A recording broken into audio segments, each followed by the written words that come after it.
जरा 1797 के बंगाल की कल्पना कीजिए। बर्दवान में जमीनों की एक बहुत बड़ी सार्वजनिक नीलामी चल रही है। बोलियां आसमान छू रही हैं। लेकिन इस पूरी प्रक्रिया के पीछे एक ऐसा अजीबोगरीब रहस्य छिपा था जिसने ब्रिटिश अधिकारियों के भी होश उड़ा दिए। आखिर वो रहस्य था क्या? आज के इस एक्सप्लेनर में आपका स्वागत है, जहां हम उपनिवेशवाद और देहात के विषय को गहराई से समझेंगे। हम देखेंगे कि कैसे ब्रिटिश ईस्ट इंडिया कंपनी द्वारा मीलों दूर दफ्तरों में बैठकर बनाए गए कागजी कानूनों ने भारत के ग्रामीण समाज को पूरी तरह से पलट कर रख दिया। आज की हमारी इस चर्चा के मुख्य विषय होंगे बर्दवान नीलामी का रहस्य, इस्तमरारी बंदोबस्त की खामियां, जोतदारों का उदय, राजमहल की पहाड़ियों का संघर्ष, संथाल विद्रोह और अंत में औपनिवेशिक सत्ता का चित्रण। तो चलिए बिना किसी देरी के शुरू करते हैं। भाग 1, बर्दवान नीलामी का रहस्य, एक व्यवस्था जिसे पलट दिया गया। तो यहाँ सबसे बड़ा सवाल ये उठता है कि 1797 की उस मशहूर बर्दवान नीलामी का एक बहुत बड़ा हिस्सा पूरी तरह से फर्जी क्यों था? बर्दवान के राजा की जमीनें बेची जा रही थी क्योंकि उन पर भारी टैक्स बकाया था। लेकिन क्या आपने कभी सोचा है कि उन जमीनों को आखिर खरीद कौन रहा था?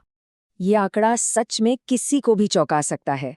पूरे 95%। जी हाँ, 95% से ज्यादा बिक्री पूरी तरह से फर्जी थी।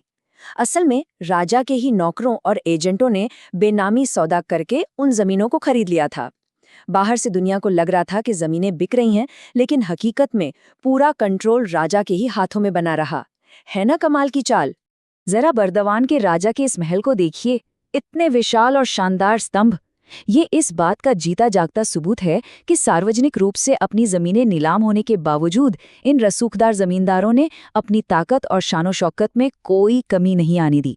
उन्होंने इस नई औपनिवेशिक व्यवस्था की खामियों का फायदा उठाना बखूबी सीख लिया था। भाग 2, इस्तमरारी बंदोबस्त की खामियां, इसका मूल कारण। अब सवाल ये है कि राजा को ये सब करने की नौबत ही क्यों आई?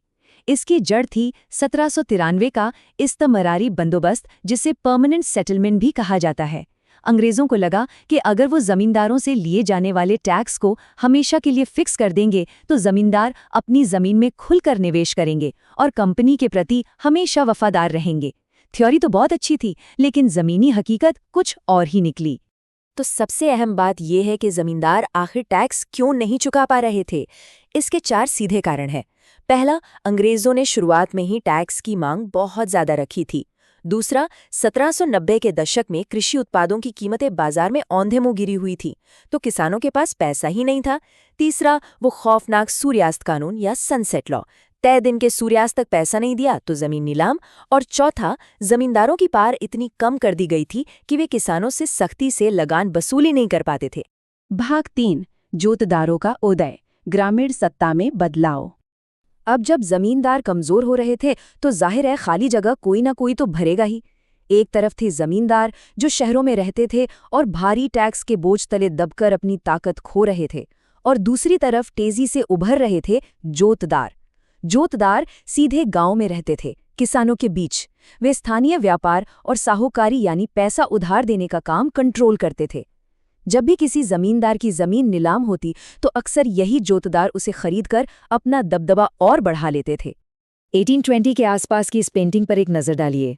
ये बिल्कुल वैसा ही ग्रामीण माहौल है जहां जोतदार रहते थे। शहरों के भव्य महलों में रहने वाले जमींदारों के विपरीत जोतदार सीधे जमीन से जुड़े हुए थे। वे किसानों के सुख दुख में शामिल होते थे और इसीलिए उनकी जमीनी पकड़ जमींदारों से कहीं ज्यादा मजबूत थी। भाग 4, राजमहल की पहाड़ियों का संघर्ष, सीमांत क्षेत्रों पर नियंत्रण।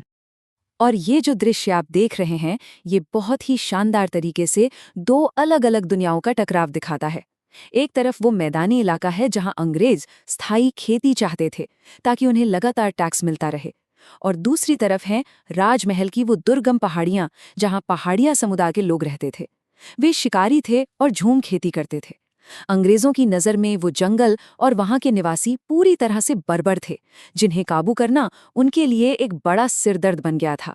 भाग 5, संथाल विद्रोह, टूटने का बिंदु। तो अंग्रेजों ने क्या किया, आइए इस टाइमलाइन से समझते हैं। पहले चरण में वे पहाड़िया लोगों को काबू करने में पूरी तरह फेल रहे। दूसरे चरण में उन्होंने एक नई चाल चली और संथाल लोगों को जंगल साफ करने के लिए बुलाया।